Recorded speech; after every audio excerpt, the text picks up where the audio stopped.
start dealing with Bernoulli's principle. Now let's understand what Bernoulli's principle says.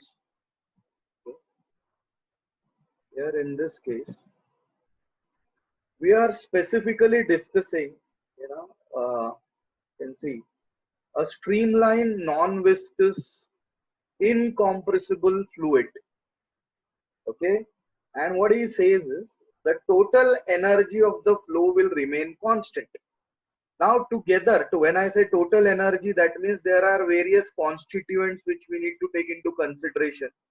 So total energy in this case of flow will be specifically comprising of pressure energy, pressure due to the flowing liquid or fluid in this case, then kinetic energy per unit mass, because it is flowing, it will be possessing kinetic energy, and maybe it flows at some height, and therefore potential energy per unit. So together all these three things, if you add them for a particular case, for a particular channel, for a particular section, it will always remain constant at every point. That means even if I take the sum of all the three at say point number one, so here is point number one where the liquid is flowing, and similarly I take the sum at point number two also. So at point number one or point number two, he says this total energy will remain conserved. Now this is something which we need to think about. We need to work it out. We need to prepare equation for this. And once we prepare equation for this, then we will see how to apply this concept, how to understand and apply this concept. So hopefully you all are ready for that. Okay, let's move ahead then. So what they say here, there are some assumptions. Okay, say rho is the density of the liquid which is flowing in this channel. You can see h, you can say, is the height of the liquid. So if you talk about point number one and point number two, yeah, there is some difference in height with respect to the base or datum, I call it, or a baseline. With respect to baseline, obviously the height of point number one is comparatively less as compared to point number two. Okay, so here it should not be f1, it should be represented as f2. That's the mistake over here, right? So here what we can do is, you consider height h2 over here. So in general, h represents height of the fluid at a given section. So if the section changes, obviously the area of cross section of the channel will also change, and correspondingly the height will also change, friends. Let's move ahead. Let's talk about the other parameters which we are assuming. Let small v stand for the velocity of the fluid basically. And obviously when we talk about all this rho h and small v, we know the equation for kinetic energy, and it is half mv square. Everybody is aware of this equation. But then if I put the value of mass in terms of density and volume, then in that case mass can be represented as density multiplied by volume. So here one should be cautious that capital V represents volume, whereas small v represents the velocity of the fluid basically. So this is the equation of kinetic energy of the flow as per density, corresponding to density and volume over here. Okay. Similarly, we can work out, so here in this case, when I get the equation for kinetic energy as half rho into capital V into small v square, where capital V stands for volume, I can just shuffle this volume in the denominator over here, you can see. So this gives me the value for kinetic energy per unit volume, and that comes out to be half rho V square, where V, which I'm talking about, is a small v. That indicates the velocity of the fluid basically, and capital V, you all know, it indicates volume. So I got the equation for kinetic energy per unit volume, and that equation is half rho V square, friends. Let's move ahead. Let's talk about potential energy. Now we all know the equation for potential energy. The equation for potential energy will be mgh, right? So here also mass can be, represented in terms of density and volume. So mass can be represented in terms of density and volume. That's what we do. So it will be rho into capital V G H. So here also you can take the volume term in the denominator, and ultimately potential energy per unit volume, you will get it as, rho into G into H. So I got the equations for kinetic energy per unit volume. I got the equation for potential energy per unit volume. I need to think about pressure energy now. And then together I will represent the entire statement which was given by Bernoulli, in form of an equation. Now, before we do that, we have to move to the next slide. You take a note of this slide and then we move ahead.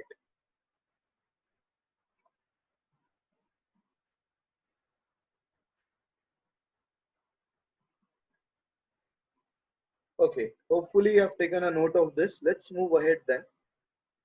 Yeah. So according to Bernoulli's principle, he's talking about three types of energy.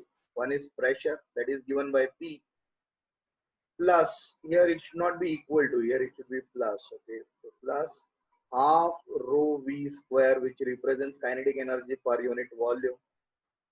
Again, here also it should be plus, so make that correction when you actually prepare your notes. So plus potential energy per unit volume, that is given by rho G H as per our previous slide. Here there should be a plus sign here also. So make that correction. So if you add all these energies, Bernoulli says, then that total energy will remain constant.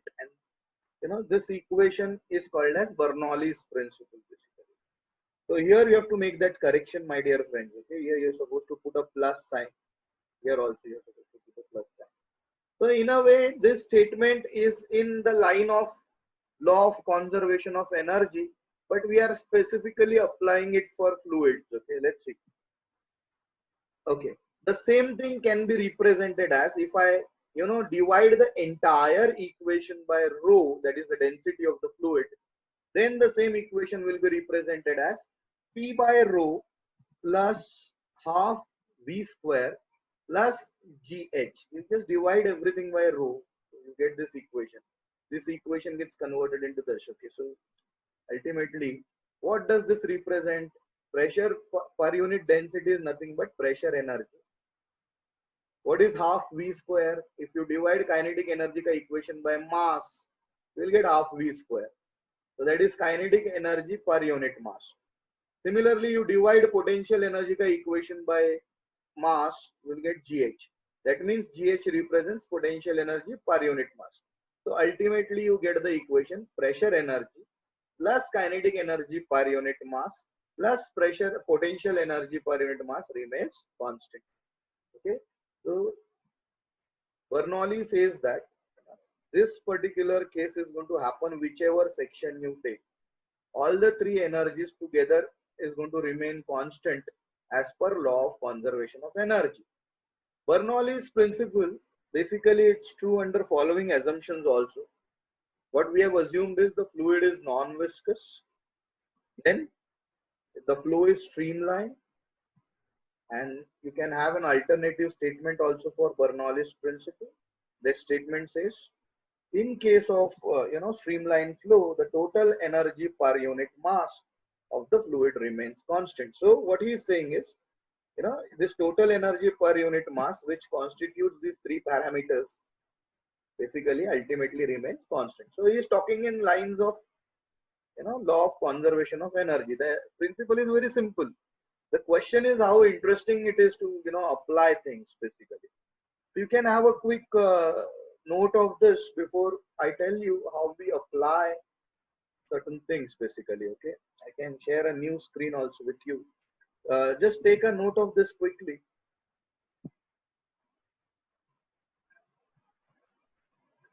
Okay, hopefully done. Yeah, let me share new screen with you.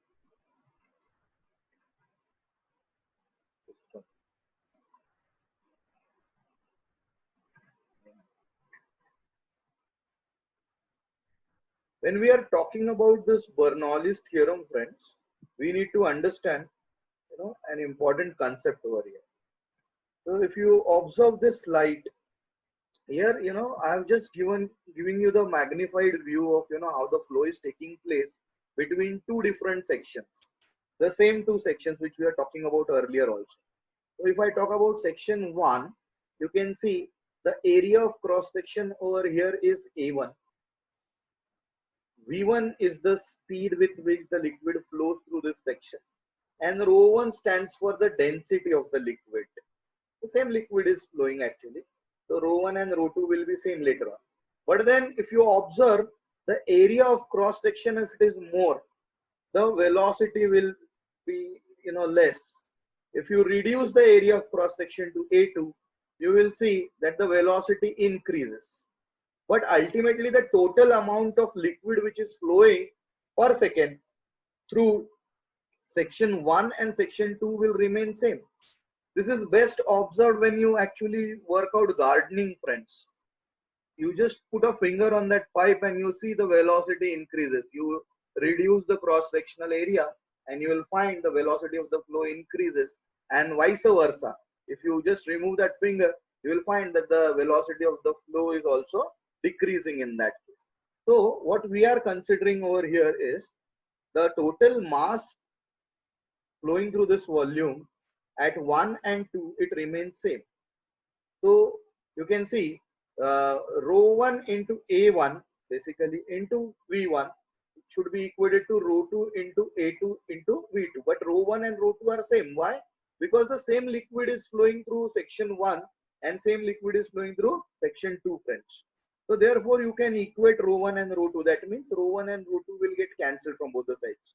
So ultimately what remains is A1 V1 equal to A2 V2. But this V is velocity, friends. It's not volume. Okay, remember that. And A1 stands for area of cross section. So ultimately what it says is A1 V1 will remain equal to A2 V2. So what that means is, there will be variation. If you change area, velocity will change. If you change velocity, the area has to change basically. But ultimately the product of A and V will remain constant. We call this equation as equation of continuity. So along with Bernoulli's theorem, we would be needing equation of continuity also, friends. So please make a note of this. Okay, this equation of continuity says if area reduces, here you can see area and velocity are inversely proportional from this equation. So if you reduce the area, the velocity has to increase there. So correspondingly, if you increase the area, the velocity has to decrease, so that the product A into V will remain constant.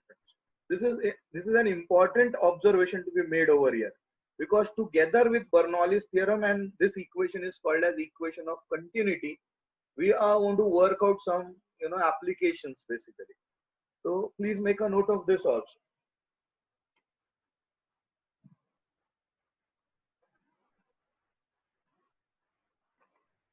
Okay, hopefully you have made a note of this. Just give me a moment. Yeah, let's talk about Bernoulli's theorem now.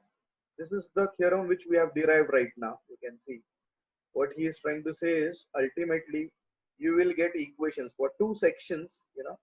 We can equate it this way also.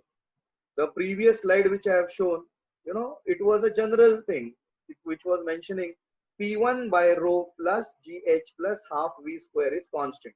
But the same thing can be reverse interpreted for the two sections in this manner. You can see P1 by rho plus GH1 plus half V1 square.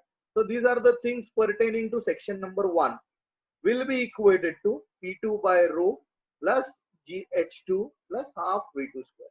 So time and again we would be using this equation which is interpreted in a reverse manner, you can see. So I want you people, to take a note of this also. So time and again when we solve problems, we would be needing this interpretation as well.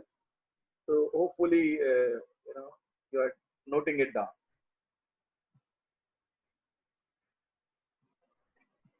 Yeah. Chalo, great. Now what does this indicate basically? So if I keep on making variations, friends, say for example, if the total energy has to remain constant, say for example, if H1 and H2 are same, then these two terms will vanish. So what remains is P1 as a pressure at section 1 and P2 as pressure at section 2. Half V1 square, V1 as the velocity at section 1 and V2 as velocity at section 2. So what I insist is, what I'm trying to tell you is, if say for example, instead of 3 participants, there are 2 participants over here. Say GH is not considered because, the height will be correspondingly same only for, the entire flow which we come across on the earth basically. Irrespective of certain waterfalls, we are not considering waterfalls over here. But in general, when we talk about the fluid flowing through a pipe, basically, correspondingly, there won't be much difference of height. So let this term not be considered initially. If it is to be considered, we will. Now what happens is, so I can play with pressure and velocity. I try to increase one, the other has to decrease so that the totality remains constant.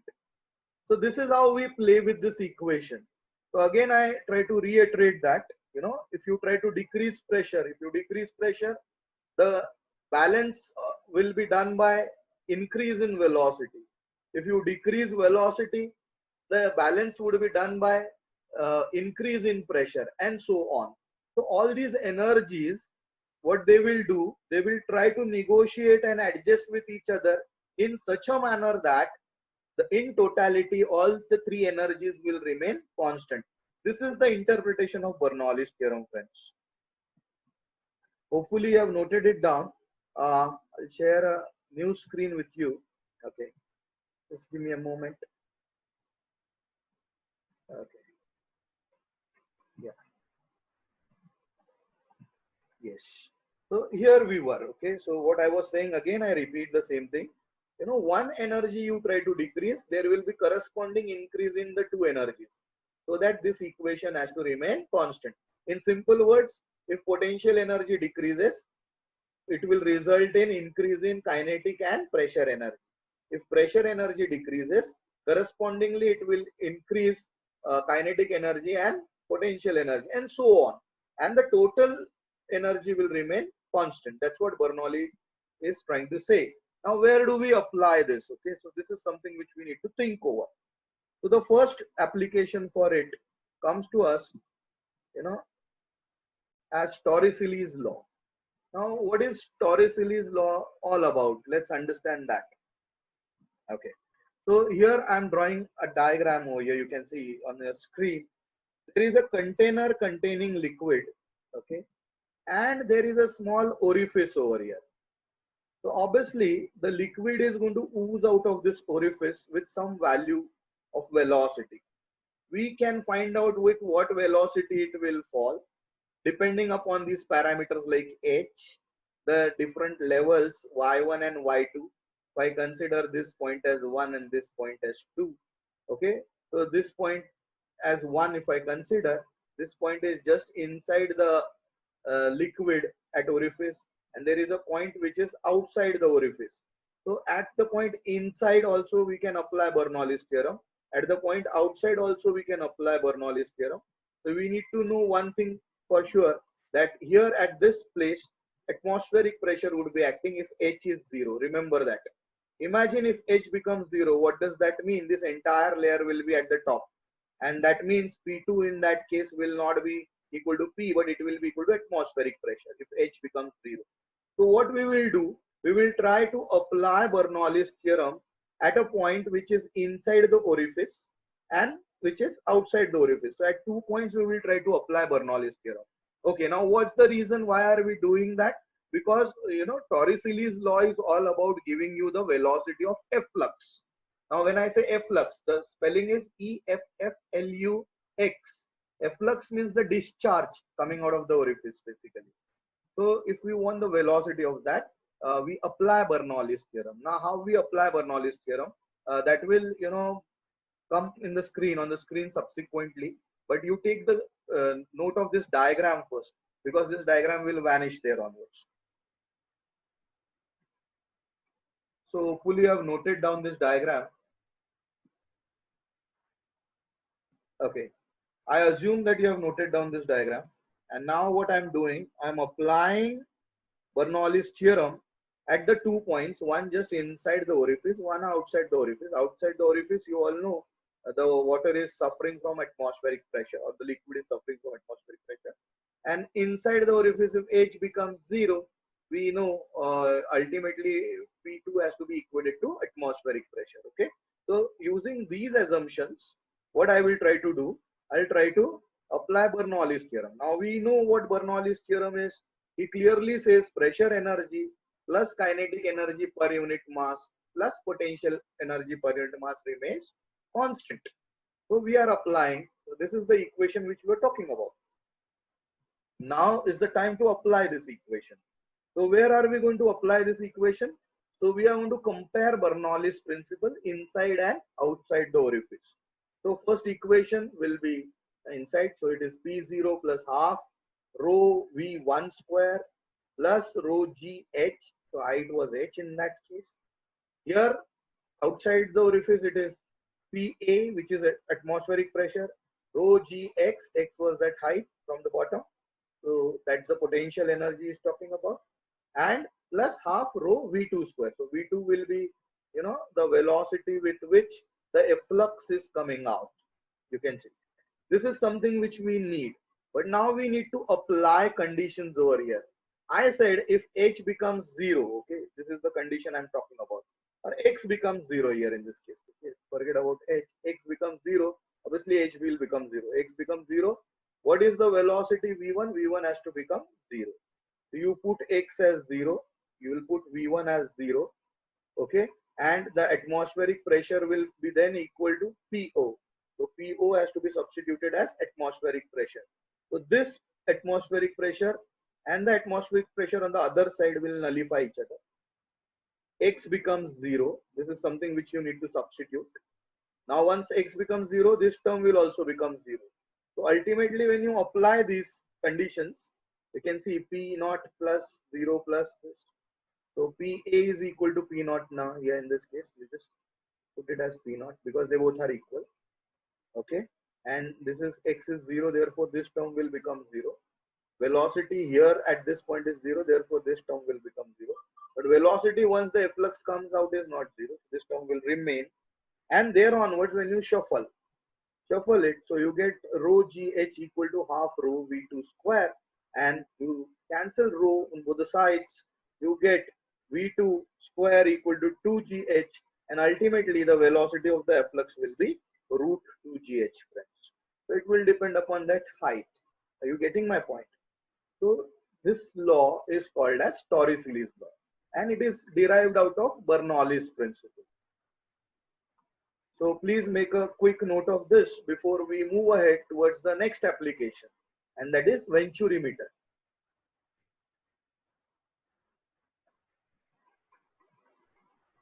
Okay, hopefully you have noted this down.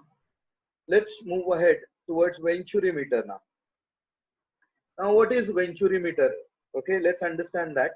Okay, this is the speed of freely falling body also. All right. You can see, you can have a look at how a venturimeter looks like. Okay, it's an instrument where there are two parts basically. So the central part is called as throat of the venturimeter. And what are we doing there? We are just changing the area of cross section to alter the velocity of the flow. Okay, and what do we do with this venturimeter? So we can measure the speed with which the flow is flowing, or a river is flowing. You can actually measure the flow through a channel with the help of venturimeter. What you are supposed to do is, you are supposed to connect these two ends to a manometer, which will give you the pressure difference, and you are supposed to put this venturimeter in the flow so that the liquid flows through the venturimeter, and that gives you some pressure difference with the help of U-tube manometer. And with the help of that measurement, indirectly you can measure the speed of the flow. Now how we do that, this is something which we need to understand so far as venturimeter is concerned. So let's understand what venturimeter is. So it's a device to measure the flow of speed of incompressible fluid. Obviously you measure the flow of liquid over here specifically. Okay, the manometer which I was talking about is connected to these two ends, okay? And obviously it consists of the liquid called as mercury. So rho m stands for liquid density, okay? Manometer, what manometer consists of. The speed with which the liquid flowing will be considered as V1. So we have two areas over here. Broad neck area is capital A. And just now I mentioned the equation of continuity. So you understand one thing, where the area is more, the velocity of flow will be less. Comparatively, where the area of cross section is less at the throat, the velocity will be more. Okay, so this is something I just now explained what equation of continuity is. With the help of equation of continuity, we are going to frame some equations. Before we do that, please make a note of this, and then we go for the analysis, friends.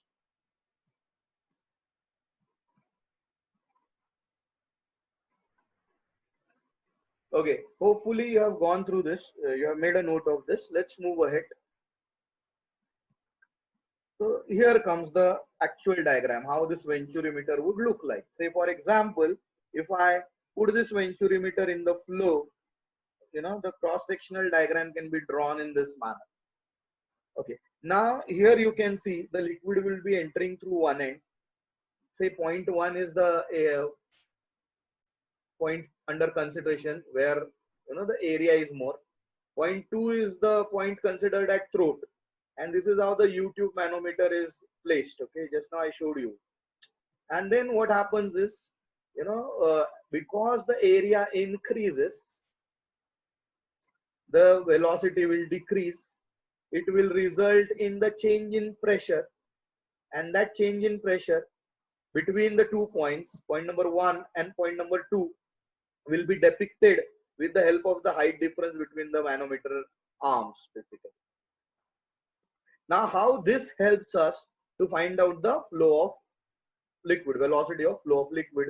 This is something which we want to think over. So we have 2 points to be considered. Point number 1, where the liquid enters the venturimeter, all right, and point number 2, where the liquid goes through the throat, where the area of cross section is reduced. Hopefully I have noted down this diagram before I move ahead, because then what happens here is, you can see the speed at constriction. Now what is constriction? Constriction means throat, where the area is constricted, reduced. Okay, so what is the value of speed over here? If we find out speed, we have to use law of continuity over here. And as per law of continuity, you can see if A is the area over here, capital A, and V1 is the speed. If A small a is the area here and V2 is the speed, then V2 will be given as A divided by small a into V1. Okay, this comes from equation of continuity, and we want to use this equation of continuity for actually applying Bernoulli's theorem for both the points, point number 1 and point number 2, friends. Okay, let's start applying Bernoulli's theorem to 2 points. You can see, using Bernoulli's equation, we get, so you can put it for point number 1. For point number 1, the equation would look like P1 plus, again it's not an equal to sign over here, it's wrongly mentioned, so make that correction. So P1 plus half rho V1 square plus equal to, okay, this is equal to, but this is plus. Okay, where is the height cut on rho gh? Because the height is same, you can see. From the base, if you calculate the height for point number 1 and point number 2, it is same. So the pressure energy parameter has no role to play in this equation. So here only 2 parameters will be important. One is pressure and other is kinetic energy. And therefore we are just playing with the 2 parameters, okay? So P1 plus, here it will be plus half rho V1 square equal to P2. Again, it will be plus, you can see here it's rightly mentioned, half rho V1 square. Here it should be V2 square in fact. Okay, so here it's wrongly mentioned. सबसे पहली तो गलती यहाँ पे, here you should correct it as plus. Secondly, here you should mention it as V2. Now this V2, okay, over here will be replaced by capital A upon small a into V1. You can replace it over here. Okay? V2 will be replaced. You first put it as V2 and then V2 can be replaced by this equation. When you do that, you get this. Okay, so instead of V2, you will get this as V1 square A by A into bracket square. So directly I have replaced it over here for you. You can see. In this equation, there is only one correction. Here, instead of equal to sign, you are supposed to apply positive sign, addition sign. Okay. So here I have represented two parameters on both the sides, section 1 and section 2. All right. So we will just try to shuffle things. So let's see. So the equation can then be framed as, you take pressure terms on one side. So when you take pressure terms on one side, it will be like P1 minus P2 equal to half rho V1 square, and what remains in the bracket is this term. All right. So capital A by small a bracket square minus 1. Now, before I move towards the next slide to tell you about how we work out V1, because our ultimate aim for applying Bernoulli's theorem using law of continuity was to find out V1, right? And what is V1? V1 is the velocity of the flow of the liquid. And we are supposed to find this V1 with the help of venturimeter. So now we have the equation which we would be using to work out things. Now this P1 minus P2 is the pressure difference. And you have studied pressure difference will be given as rho G H. H is the height. Difference in pressure, limbs you can say. All right, so this H will give you the pressure difference, and the pressure difference will be substituted as rho GH. So P1 minus P2 will be substituted as rho GH here in this case. In the next slide, I can show you that. So please make a note of this, and then we move ahead.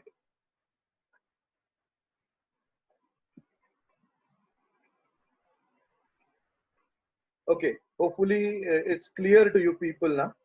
What we are going to do, again I repeat, okay, P1 minus P2 will be represented as rho GH, because that's the pressure difference. Now that rho, you need to understand which rho we are talking about, okay, when we are talking about rho GH over here. Obviously this rho stands for the density of the liquid which is flowing through the venturimeter. So rho stands for density of liquid of flowing through venturimeter. Here P1 minus P2, this rho will stand for the density of mercury, because that pressure difference is corresponding to the mercury column difference basically. So let's see what we get across these two things. The pressure difference causes the fluid in the U tube connected at the narrow neck to rise in comparison to the other arm basically, and this difference in the height measures the pressure difference. That's what I was saying. So P1 minus P2 then will be equal to rho mgh. Now here you can see why this suffix m is added, because we are talking about density of mercury when we are depicting the pressure difference P1 minus P2. So this P1 minus P2 is substituted as rho mgh, which will be further equated to half rho V1 square, and in bracket capital A by A bracket square minus 1. Now it's very simple here onwards. Shuffle everything in terms of V1 and you get an equation. Okay. So the same equation is also applied where to, measure the flow of gas through carburetor. Right. So here what I want to say is, if we can measure height h, we know G, we know rho m, density of mercury is 13600 kg per meter cube. Density of water will be known to us 1000 kg per meter cube. This area capital A and small a can be actually worked out with micrometer screw gauge. So we know everything. So just by knowing this height h, after putting the venturimeter in liquid, you will realize once you know the height h, it becomes easier for you to find out V, because the only unknown is V1. So V1 will be worked out that way. Okay, so we get the speed of liquid flowing through the flow basically. This is how Bernoulli's theorem helps us in actually finding out the velocity of flow. So please make a note of it. Okay, very important before we deal with the other applications of Bernoulli's principle.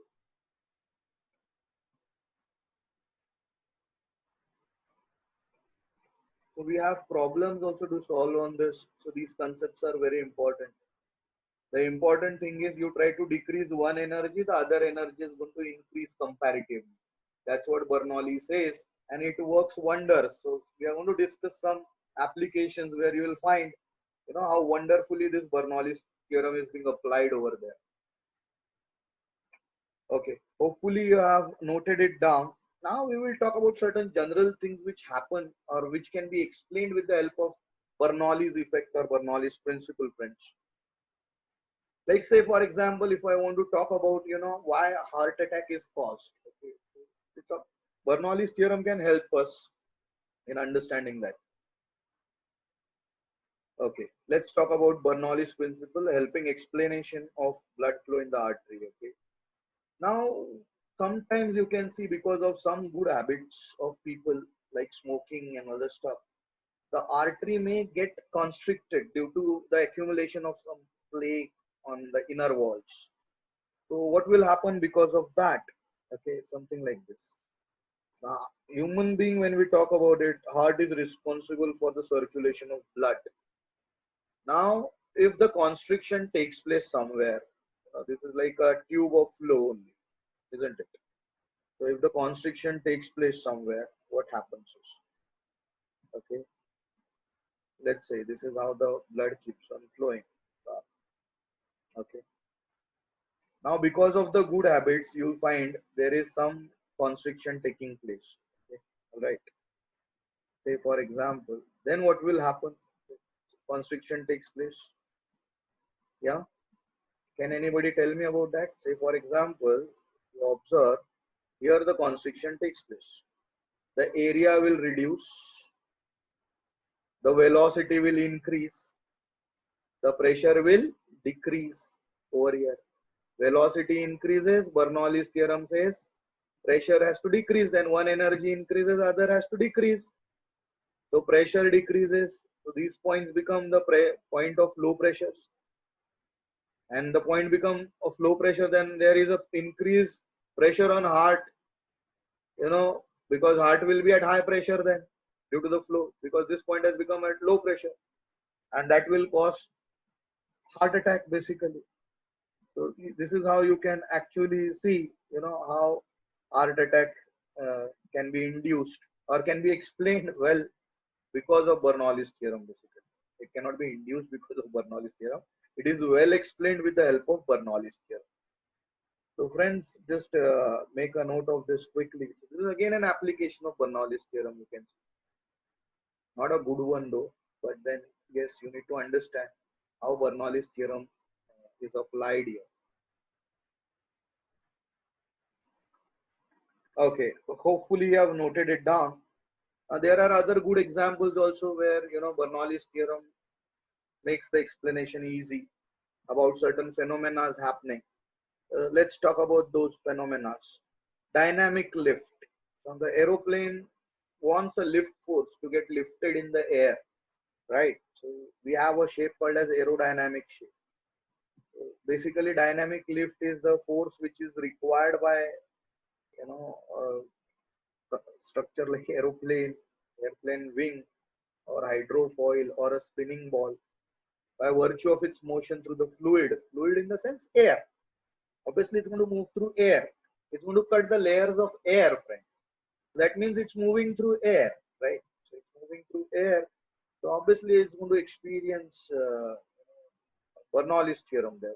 Bernoulli's theorem is applicable. So how the lift force is created? Let's try and understand this.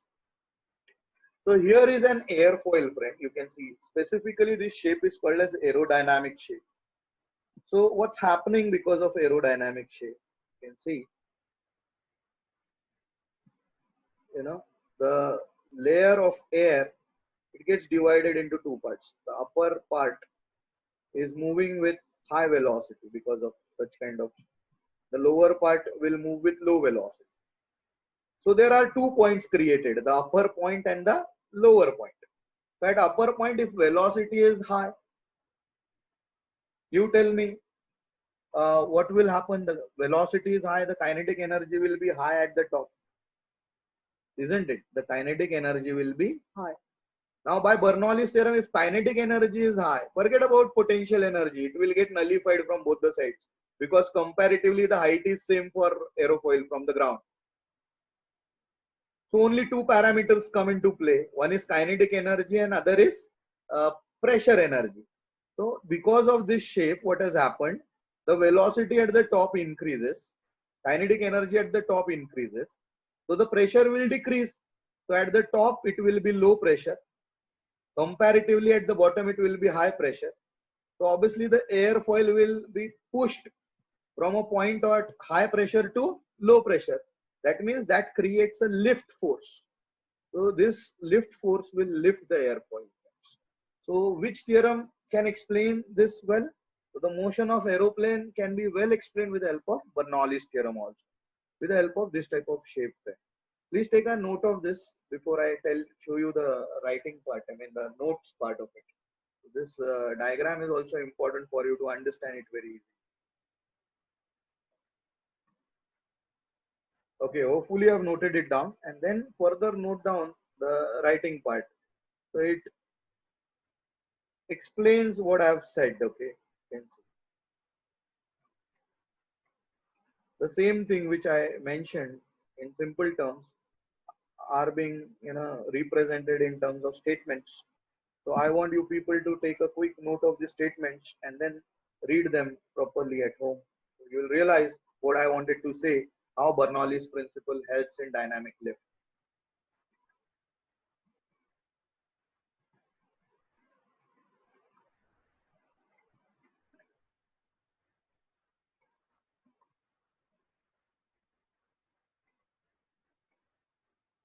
Okay, hopefully done.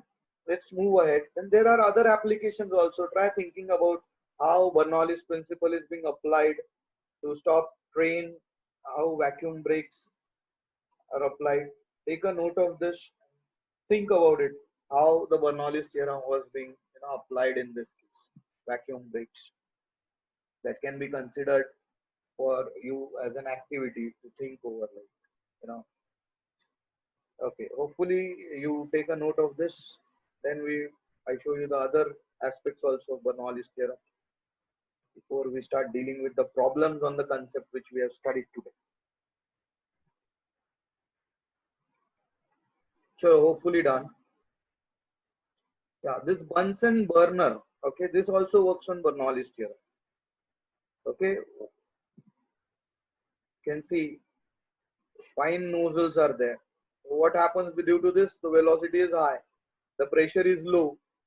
So the at the bottom the pressure is more. So this will give the lift to the gas to rise, and it's easier for gas to rise because it will move from high pressure to low pressure, and that has happened because of the nozzle over here, fine pores over here, isn't it? So ultimately, what's being applied over here? Bernoulli's theorem once again. So please make a note of this. Bernoulli's theorem helps us explain how Bunsen burner works.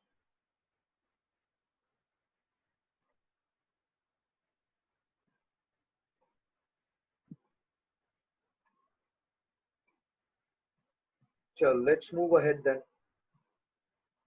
Air purifier. Okay, this is the device which is used for spraying fragrance in air. Okay, so you might have these type of devices at home these days. So these devices also work on Bernoulli's theorem, basically Bernoulli's principle. Okay, I'll just try to share a new slide with you people.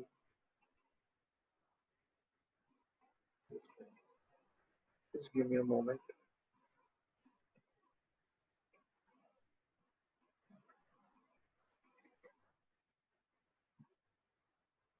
Okay, so I can show you, I can give you good diagrams for how the heart attacks are caused basically. Just, just give me a moment.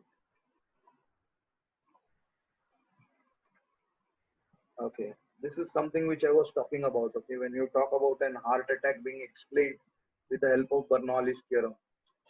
See, this is the plaque being deposited and there is a constriction of artery. Now what will happen? This is a magnified view somewhere here, say for example. So here, because of the reduction in area, the velocity will increase and the pressure will decrease. Then it becomes a point of low pressure over here. You can see. If this is at low pressure, obviously heart is at high pressure, and this high pressure of heart, to maintain the blood flow, will cause heart attack. This is something which I was talking about. So this leads to heart attack. You can see high speed, low pressure. Okay, again you can see the slide. High speed leads to low pressure. Now this low pressure, you can see artery will collapse and it causes heart attack. Okay. So friends, we will be solving some problems on Bernoulli's theorem now. Hopefully you have understood how we deal with Bernoulli's theorem. So let's deal with some problems on Bernoulli's theorem so that this concept becomes very clear to us. Okay, just give me a moment. So here is a problem on Torricelli's law. You can see there is a water tank and it has a hole at a distance of 6 meters from the free water surface. Find the velocity of water through the hole. That's what they are asking. Radius of hole is given as 2 mm. And what's the rate of flow of water? So again, with the help of radius, what you can do is you can calculate the area. So area into velocity will be the rate of flow. But then how you find out velocity? The h is given to you 6 meter. R, it's 2 meter basically. Okay. 2 into 10 raised to minus 3 meter. Okay. G, they say it is 9.8 meter per second square. Velocity of efflux, just now we have derived it. We also call it as Torricelli's law. Is given as root 2 gh. All right, so h is known, g is known. Can we find out velocity? It's very easy. So the velocity of efflux comes out to be, root 117.6. So that comes out to be 10.84 meter per second. So this is the speed with which the efflux will come down with the help of Torricelli's law. Now they say find the velocity is the first part of the question. Second part is what is the rate of flow. So rate of flow, how you work out rate of flow. So just give me a moment.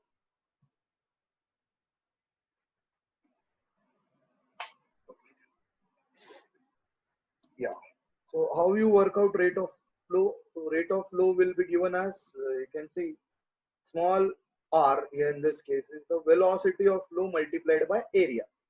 You just put it as q or r, whatever you mention it over here. So it will be velocity into area. So velocity you have found out.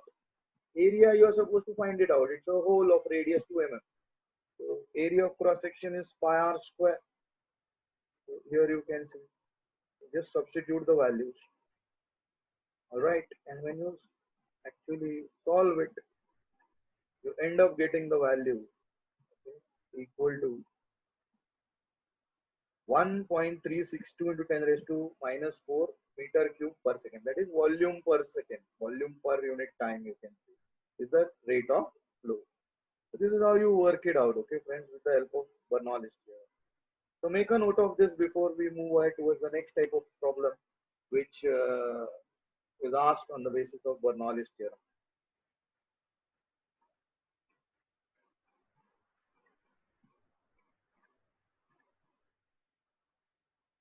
Okay. Hopefully you are done with this.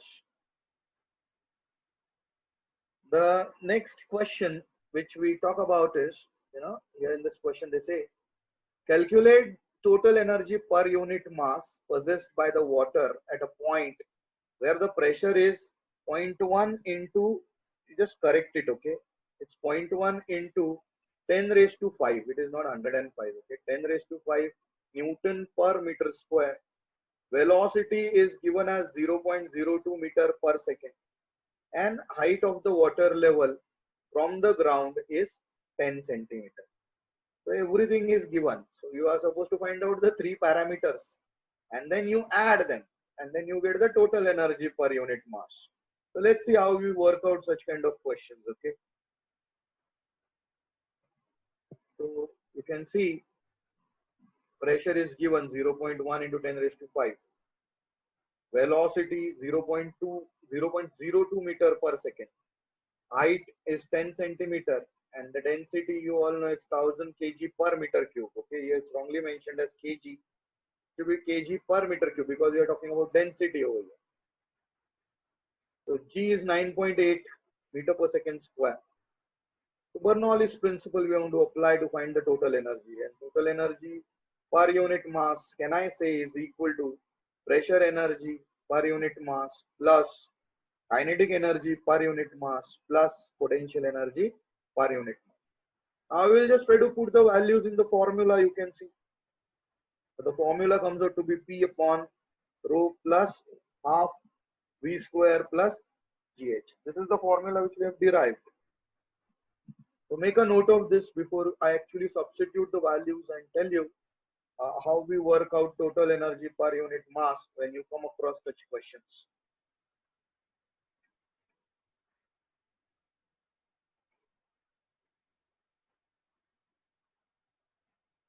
Yeah, hopefully I believe it's done. So let's move ahead. Let's put some values over here. All the three parameters are to be established, and then you add them to get total energy per unit mass. So here's how we go for the substitution. You can see. You can verify these values. You can work it out at home also. There are some corrections. You do those necessary corrections. But this is just the methodology I'm explaining how to work it out. Okay. So when you put all the values, you will get the total energy, per unit mass, and then that amounts to, you can see, ultimately 10.9802 joule per kg. So this is something for you to verify at home. Okay, so take a note of this before we move ahead towards the next type of question based on Bernoulli's theorem.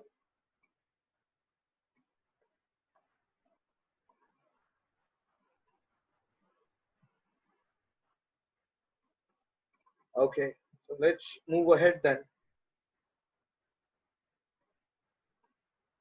Yeah, here is an interesting question.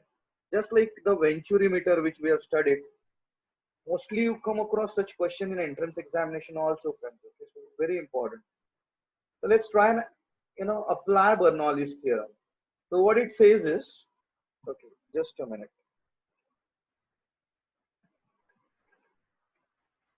Can you show the earlier question? Yes, why not? Sure. Just a minute. We will discuss this question. I'll just show the earlier slide first. We'll come back to this question. Yeah, Rama, just let me know once you're done with it.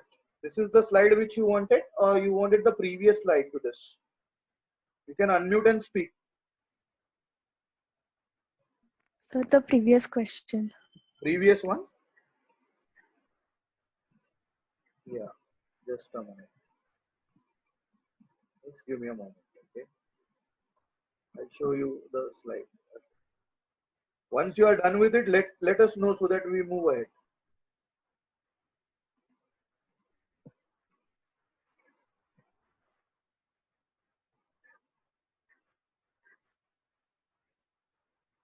Yeah, Rama, are you done with it? Okay, let me see.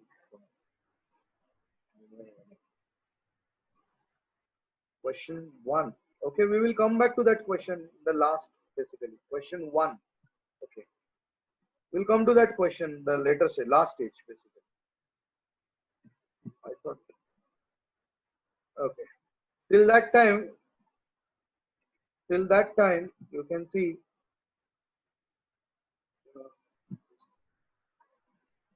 Okay. We can just talk about the problem which we were discussing. Okay. So the problem which I was talking about, this one. Flow of blood in a large artery of an anesthetized dog is diverted through a venturimeter. Okay, so the blood flow is diverted through the venturimeter, and what it says is the wider part of the venturimeter has a cross-sectional area. Okay, there is some value given to you equal to that of artery, that is 7.2 mm square. So the larger part has the area equal to the cross-sectional area of the artery, okay, of that dog basically.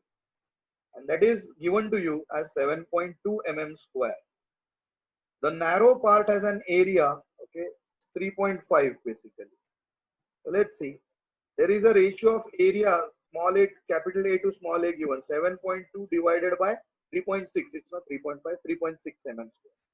So A by A ka ratio we have, and that is 2. Then they say the pressure drop in the artery is 24 Newton per meter square. So you can see pressure drop is also given to you. Then the density of the blood is given to you for the dog, that is 1.06 into 10 raised to 3 kg per meter cube. And the pressure drop they say is, we all know what pressure drop is, okay? Rho suffix m, because m stands for mercury over here, okay? So make that correct. Rho m gh, that m is suffix, okay, over here. Is 24 Newton per meter square. So we know the principle of Bernoulli's theorem applied to Venturi meter. We have derived this. So V1 was given by this equation, if you all remember. This is something, if we shuffle that equation, we will get the equation like this. The same equation of Venturi meter, if you shuffle it in terms of V1, okay, just a minute. Just give me a moment. The same equation, if you shuffle in terms of V1, you will get an equation like this. So here you are just supposed to substitute the values, you can see. So rho mgh ka value diya hua hai, it's given 24. A by A is given to you. Rho is given to you. All right. So you substitute the values. When you substitute the values, you get the flow of the blood in the dog's artery. You can see. Just substituting those values over here. Yeah. So here A by A is 4 minus 1, but then this row comes down. Okay. So 1060 is that value. And then when you substitute the values, you get V1 equal to 0.125 meter per second. So this was the speed of blood in the artery of the dog, and you can actually find it out with the help of Bernoulli's theorem principle being applied for Venturi meter, which we have recently studied, friends. Please make a note of this.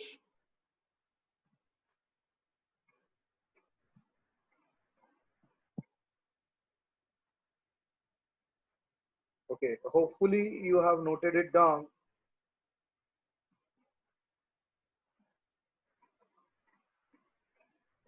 This is the question which you can work out. Here water is flowing through a horizontal pipe of varying cross section. Now at certain point where the velocity is 0.12 meter per second, the pressure of water is 0.01 meter of mercury. Okay, that means in terms of height, they have given you the pressure. So what is the pressure at the point where velocity is 0.24 meter per second? So again, you can apply Bernoulli's theorem and work out the things over here. So you have two sections, 1 and 2. At 1, velocity is given, pressure is given. At 2, velocity is given, and they are expecting pressure. So potential energy is out of question. They say the height is same. Horizontal pipe. Okay, when I say horizontal pipe, both the sections would be at the same height. So the potential energy factor from both the sides will get nullified. So it's only about the two parameters, kinetic energy and pressure. So just equate these. So P1 plus half rho 1 rho V1 square, not on rho 1 because rho in both the cases is water. So its density is same. Will be equated to P2 plus half rho V2 square, friends. All right. So here you can see everything is known except P2. So you can actually work out P2 from this. So P1 minus P2 can be worked out this way, isn't it? P1 minus P2 then will be given as half into whatever the density is, 1000. The velocity is being substituted. So P1 minus P2 ultimately comes out to be this much. Now you know P1, right? This has to be converted in terms of height because Here P1 was given in terms of height. So P2, if you want it in terms of height, this has to be converted in terms of height. Difference in pressure will be equated to H rho G. So you can see, substitute the P1 minus P2 ka value as delta H rho G, and then shuffle the values and get H. But prior to that, you take a note of this before I show you how the solution is to be worked out. Hopefully, I've noted it down. So what I will do is I'll substitute the values for, given things. So delta H will be P1 minus P2 rho M into G. So P1 minus P2 is given to you 21.6. Rho M means the density of mercury 13600. G stands for acceleration due to gravity. Substitute it as 9.8. So from this, height will be worked out as 0.0016 meter. Okay. Now this height will be H1 minus H2. This is the difference in height. This is not H2. This is difference in height basically.